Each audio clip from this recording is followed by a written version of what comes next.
Golden rule number 10 है, उसको व्यक्त करने से पहले जो गोल्डन रूल नंबर 9 है उनको विचार करना या उनको उन पर उल्लेख करना जरूरी हो जाता है, क्योंकि वो क्रम वाइज है और उनके बिना जो गोल्डन रूल नंबर 10 है उसका आधार उसी से संबंधित है।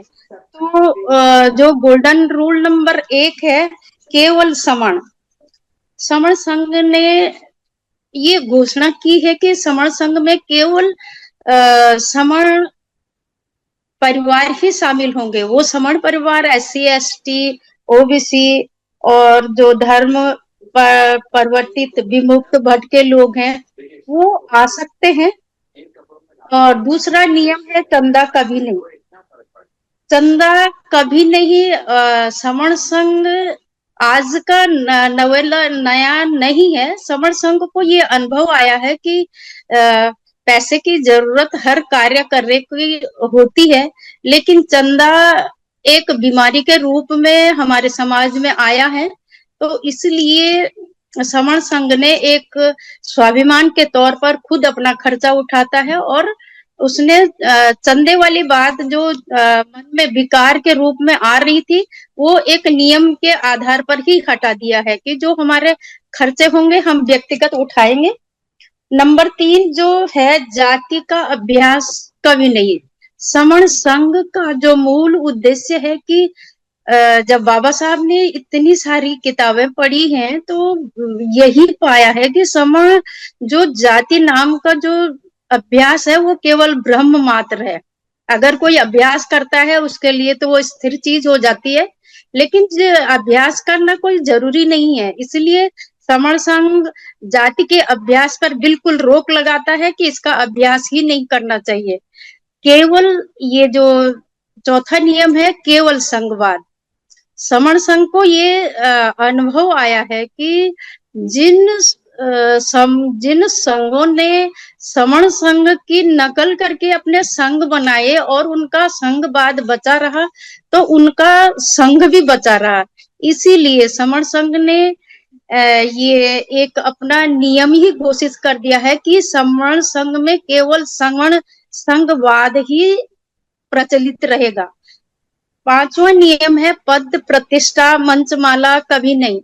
समण संघ इन चीजों पर कार्य करता है कि ऐसी क्या गलती हुई होगी कि जो हमारे समाज में इतना बिखराव आया। समण लोग ऐसे बिखरे जबकि सब कुछ समणों के पास था, तो बिखराव क्यों आया? बिखराव में यही पता चला कि जो ये पद प्रतिष्ठा मंचमाला के लिए जिन्होंने इतने संगठन बना दिए वो पद पर ऐसे चिपके रहे कि उन्होंने पूरे समाज को ही बिखराव के कगार पर ले आए। नंबर 6 में है पंजीकरण कभी नहीं। समण संघ इतना विशाल है कि इसमें करोड़ों लोग हैं। तो करोड़ों लोग जब पंजीकरण होता है तो वो उसमें एक उनका अधिकार क्षेत्र आ जाता है, उनके नाम पर हो जाता है। तो समण संघ पूरे भारतवर्ष में भारत से बाहर जो भी लोग होते हैं तो समण संघ अपना पंजीकरण नहीं करवाता। वो इतने करोड़ों लोगों का पंजीकरण करवाना नामुमकिन है, इसलिए समण संघ पंजीकरण करण के लिए भी मना करता है। संघ देश सबसे ऊपर, ये सबसे महत्वपूर्ण जो अंग है समण संघ का कि जो संघ कहेगा सब संघ के आदेश पर कार्य होगा। जो भी रणनीति बदलनी होगी, कार्य करनी होगी, आगे बढ़ानी होगी, वो केवल संघ के आदेश पर ही होगी। संघ कभी भी राजनीति में नहीं जाएगा। राजनीति उछल कूद करती रहती है, ऊपर नीचे होता रहता है। इसलिए समण संघ ने यह घोषणा की है कि समण संघ इस राजनीति में नहीं उलझेगा। अगर उसके संगी भाई बहनों को लगता है कि उनको समण राजनीति में रुचि है तो वो जा सकते हैं। नंबर 9 में है संघ घात की वापसी कभी नहीं।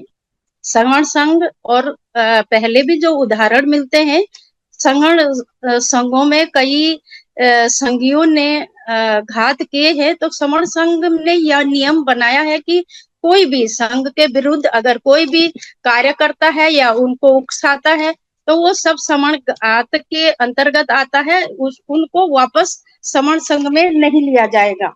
ये सभी नियम 10वां नियम के नियम को पुष्टि देते हैं या आधार देते हैं।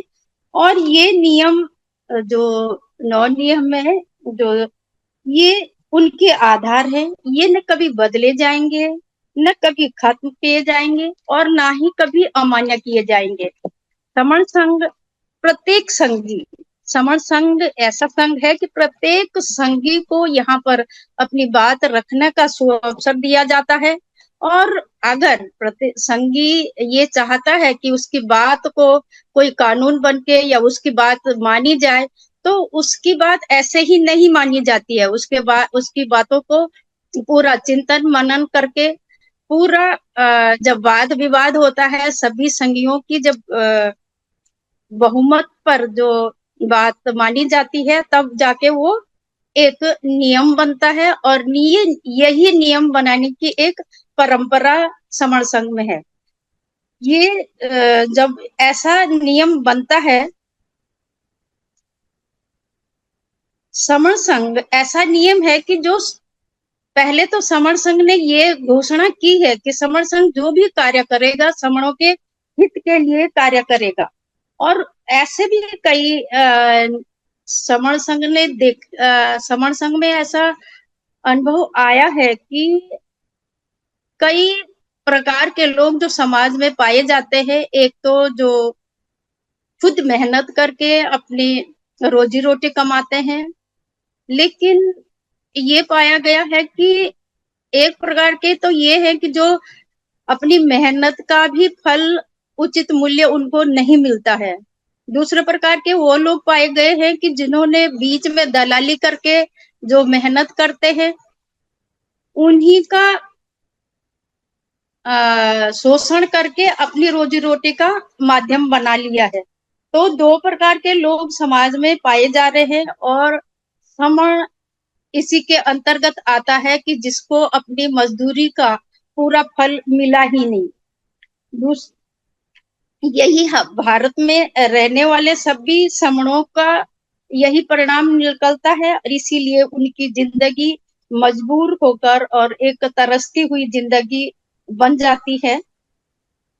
तो ये चीजें जब समण संघ में देखा गया, उसी तरह ये भी देखा गया कि जो ये संगठन बने, उन संगठनों में न तो जो टिप्पणी के नियम देखे गए, और जो बाबा साहब ने जो नियम बनाए थे संविधान के तहत, और जो उन्होंने नियम बना करके जो 9वीं सूची में जो हमारे अधिकार सुरक्षित किए थे, लेकिन धीरे धीरे ये पता चला कि वो कब बदले गए, कब वो अमान्य हो गए, किसने किए, कहाँ से किए, इनका कोई अता पता ही नहीं मिलता है। लेकिन भारत एक ऐसा देश है कि जो धार्मिक विषमताओं से भरा हुआ देश है। वो संविधान के बनने के बाद या कई नियमों की घोषणा या सूची में उनके अधिकार सुरक्षित करने के बाद, समणों के बाद, फिर भी धार्मिक लोग हैं, वो उन कानूनों के ऊपर अपने धर्म को परोसना चाहते हैं, और जो नियम है उनको अनदेखा करके सिलसिलेवार उनकी अनदेखी करते हैं। इसलिए समण को अपना जो मेहनत है उनका फल नहीं मिलता है, और ना ही उसकी सुरक्षा की कोई गारंटी होती है। तो समण संघ ये देख रहा है कि आखिर हम अपने अधिकार क्यों नहीं बचा पाए।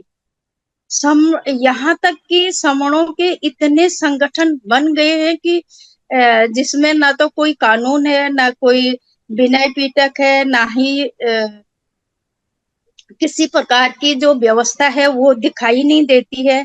अब समण संघ ने समण संघ ने ये चीजें सब ध्यान में रखते हुए इन नियमों को आधार मानकर नियम तैयार किए कि अपनी व्यवस्था, अपनी जो अधिकार, जो सुरक्षा, जो हमारी व्यवस्था व्यवस्थित रूप से चले।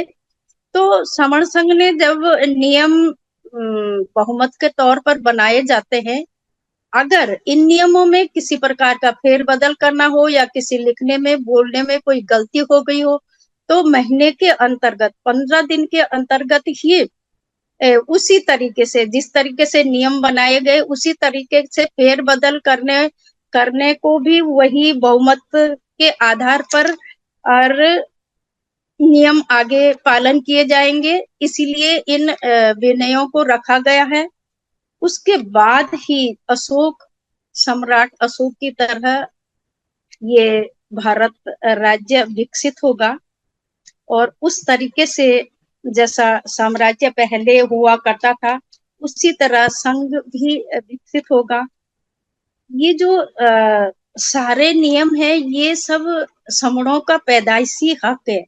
ये जो अपने अधिकार प्राप्त करना, अपनी सुरक्षा करना, अपना नियम बनाना, अपनी व्यवस्था करना, ये सब समणों के अधिकार क्षेत्र में आता है। इसीलिए कहा गया है कि संतों का आदेश और संतों की संगत करो, अच्छी संगत करो। बाबा साहब भीमराव अंबेडकर जी ने कहा था कि ऑर्गेनाइज हो, संघ में रहो, संग रहकर अपने अधिकारों को बचाओ, अपने सुरक्षा खुद करो। जब इसी के तहत में 1927 में उन्होंने एक समता समाज संघ बनाया था, परंतु लोगों ने क्या कहें, ये तो समणों ने ही इनके एक समाज के ही 29 लाख संगठन बना दिए और ये तो